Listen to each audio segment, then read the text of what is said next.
Welcome to Small Bites, Sound Bites, a midweek segment of Food for Thought podcast where I share short, succinct, thoughtful responses to typical questions, myths, and misconceptions related to plant-based eating, veganism, and animal protection. You can get written transcripts of this podcast by going to joyfulvegan.com/donate.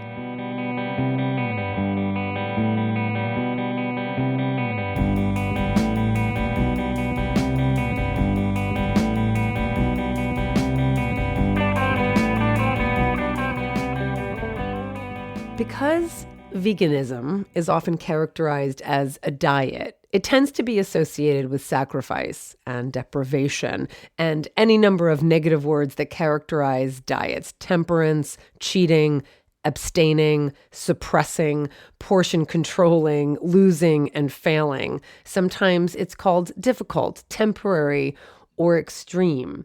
I think the problem is the perception that being vegan is about saying no, about refusing things that are offered to us. It appears that being vegan is about restriction and sacrifice, and that's the problem, the perception of what it means to live vegan. If people are on the outside looking in, they tend to see what vegans don't choose. They don't see what we are choosing. Perhaps in public settings, people see vegans rejecting things far more than they see them embracing things. Another misconception about veganism is that there are rules about what vegans can and cannot eat, of what we're allowed or forbidden to eat.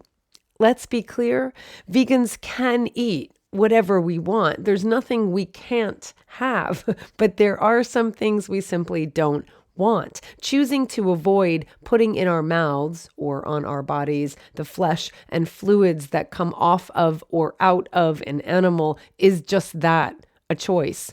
We're allowed to eat whatever we want. Nobody is preventing us. We aren't adhering to rigid dietary laws. We aren't forbidden to eat animals. We don't want to eat animals.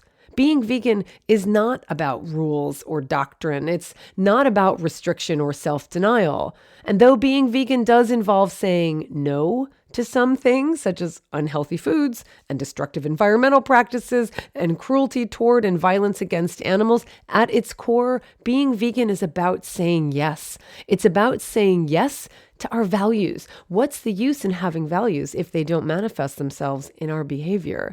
And how many of us actually translate our values into action? It's nice to say we're kind, caring, trustworthy, helpful people. It's nice to say we're in favor of eating healthfully or that we're against violence and cruelty. Most of us are.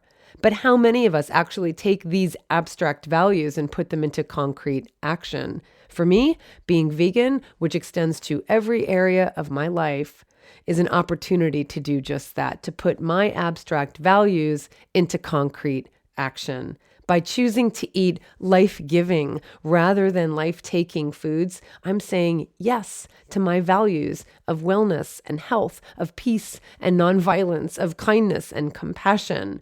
By choosing to look at what we do to other animals, both human and non-human, on behalf of and for our convenience, we're saying yes to our values of accountability, of responsibility, of commitment to truth and knowledge.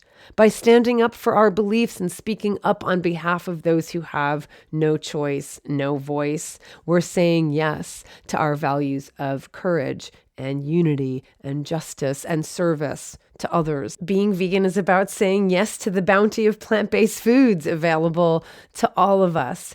It's funny, not haha funny, but funny that being vegan is perceived as being restrictive, since most people, including me before I was vegan, say, "Don't tell me what happens to the animals. I don't want to know."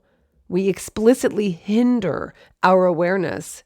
To me, that's limiting. That's restrictive. Being vegan is about being willing to know, being willing to look. And to me, that's expansive. To me, that's vegan. For the animals, this is Colleen Patrick-Goudreau. Thanks for listening. You can find more at joyfulvegan.com.